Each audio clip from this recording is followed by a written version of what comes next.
Alright, good morning everyone. I want to thank you for joining me today. What we're going to be doing today is I have a Coleman MiniBike that we're going to be swapping out the pull start on. I was having issues with it, pulled it apart multiple times. It just kept on unspooling on me. So we'll go ahead and take this apart and we'll take a look at it. So when I first bought this a few months back, the previous owner went to pull start it, started it up just fine. But the next time, because I wanted to check something else, the line just came out. It unspooled. He pulled it apart. He put the little arms that catch the turn on it, put those back together, and then it started back up just fine. So I continued having issues with that, and now I want to replace it. So for only about $15, I was able to get a replacement. It worked just fine without replacing it. It just had a little bit of rattling.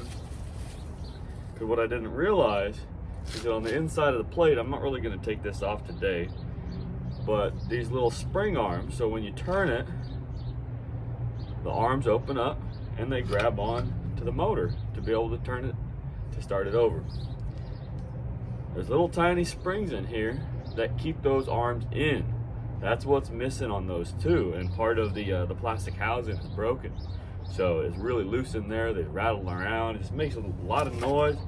The pull start on it is just loose to begin with, and it's just hanging off of here. So I really didn't care for that a whole lot. So I'll fast forward the next part, because that's going to get a little boring, me taking off all these screws, and I will see you in a little bit.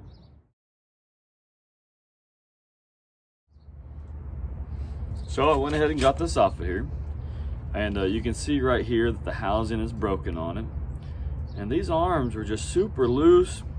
And even the distance on the top. So I ended up putting a washer to really tighten it down a little bit. So after I got this taken off, I noticed that the little tabs on the springs weren't actually broken. They just weren't put back over the actuating arm that grabs in on the housing. But with this being broke already, I'm just gonna go ahead and replace it, keep it as a spare just in case I need to pull some parts off it again or anything. And so I will go ahead and get this other one ready to get put on, and we'll fast forward that because that'll get a little boring too. So this housing right here is actually what those arms open into whenever you pull on it. And that's what actually spins your motor. Don't worry about that little guy. That's just my ground for my kill switch. So anytime I need to stop the engine, I hit the kill switch, I pick my wire up, touch it to any grounded portion, and it kills it. I'll replace that later. I ain't too worried about it. I ran a whole weekend like that. Didn't hurt nothing.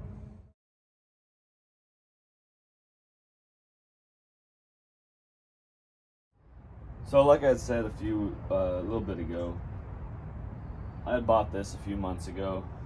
I've always wanted a mini bike, even as a kid.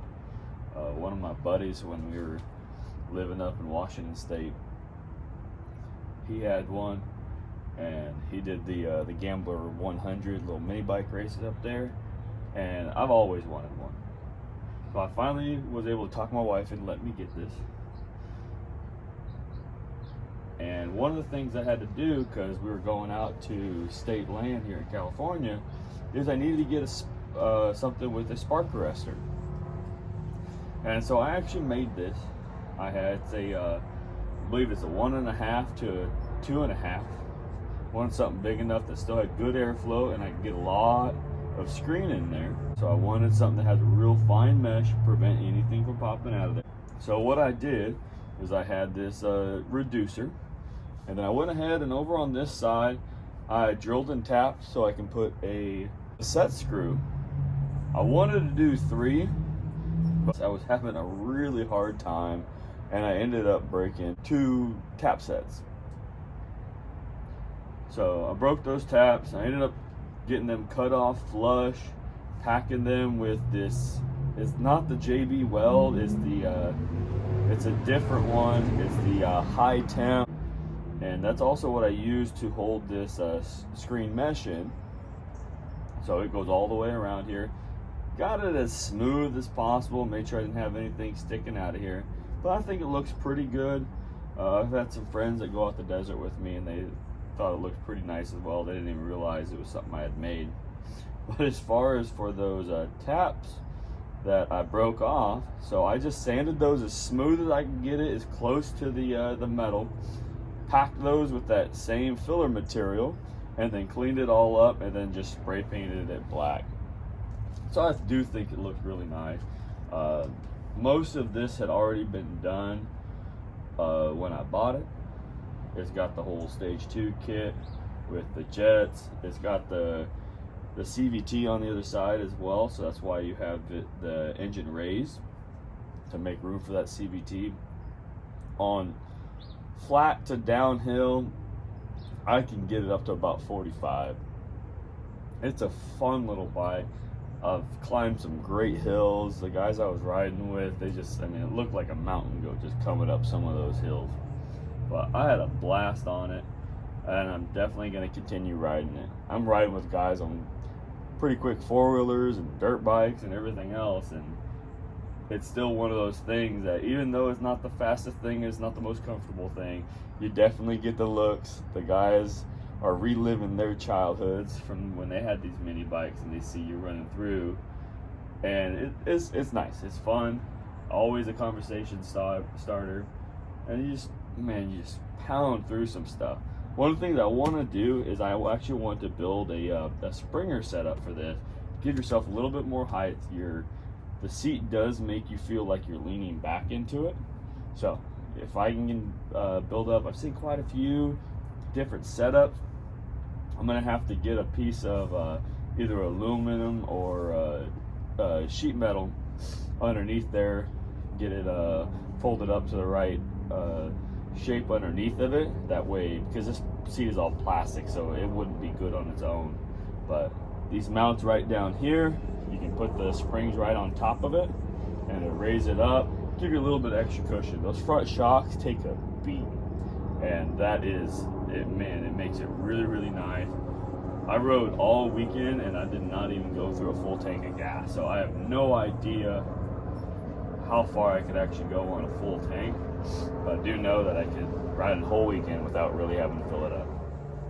So one thing I like and dislike about this bike at the same exact time, this fake gas tank. The thing I hate about it, it rattles all over the place. You're riding. I normally have to keep my knees up against it to keep it from rattling while I'm riding, which is very uncomfortable, just because of the position. But it just rattles so loud and so annoying when it's going down. It's almost as loud as the engine. The thing I really like about it though, this little storage in here. Able to keep a spare set of belts, ratchet strap, and these two tools that I can do most everything I need on this bike. 10mm ratchet and wrench, and a multi-screwdriver. It's got a large Phillips flathead on this side. That's a 5/16 inch bit driver. And on this side, 1/4 inch bit driver, and then a smaller Phillips and flathead. Lets me take care of most things that I need, even just around the house, but on this bike. So normally keep both of those in there when I'm riding.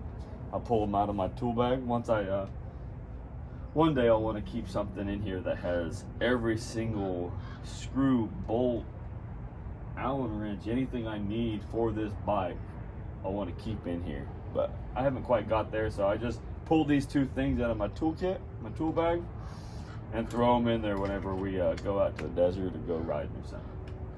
So, all right, I really appreciate you joining along with me. Please leave a comment or hit that like button. I don't really do these videos very much. Most of them are pretty random and they're all over the place, but if you like it, let me know.